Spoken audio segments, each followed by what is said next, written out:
Goeiemôre vriende en baie welkom by ons oordenkings op hierdie koel Saterdagoggend. Ja, dit is perfekte oggend om pannekoek te kom koop daar by die mark. Hier so in Wenen, as jy naby is, kom ondersteun ons asseblief. Kan julle glo, ons lees vanoggend die heel laaste verse in Johannes. Jo, ek wil vir elkeen van julle sê dankie. Dankie vir jou wat die reis saam met my aangepak het deur hierdie pragtige evangelie. En dit was kosbaar. Ek dink dit was 'n baie kosbare reis gewees. En nou aan die einde van Johannes se evangelie, Johannes 21 vers 24 en 25, skryf hy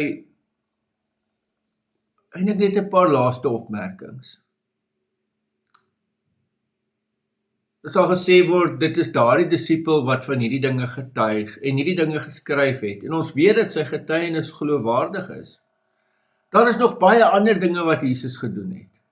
As dit een vir een neergeskryf sou word, sou die wêreld self, dink ek, die boekrolle wat geskryf sou word, nie kon bevat nie. Geliefdes, dit is so mooi menslike opmerking, né? Jo, Jesus het so baie goed gedoen. As ons nou moes skryf van dit, dan sou daar nie genoeg plek in die wêreld wees vir al die boeke nie. Maar hierdie goeders, wat Johannes wel neergeskryf het hy geskryf, en dit het ons in die vorige hoofstuk, het hy dit vir ons verduidelik. Dit het hy neergeskryf, sodat ek en jy kan weet, en dat ons kan glo, dat Jesus die Christus is, dat Jesus waarlik God is, dat daar buite hom nie lewe is nie, maar dat hy die weg en die waarheid en die lewe is. Daar's geen ander manier om by die Vader te kom, behalwe deur Jesus nie. Mag ek en jy aan Christus vashou. Mag hierdie reis deur Johannes ons geloof versterk het. Amen.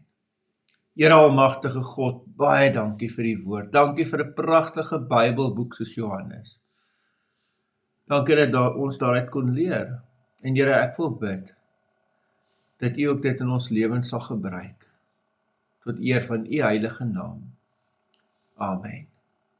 Geliefdes, mag jy baie mooi, mag jy baie geseënde dag hê. Totsiens.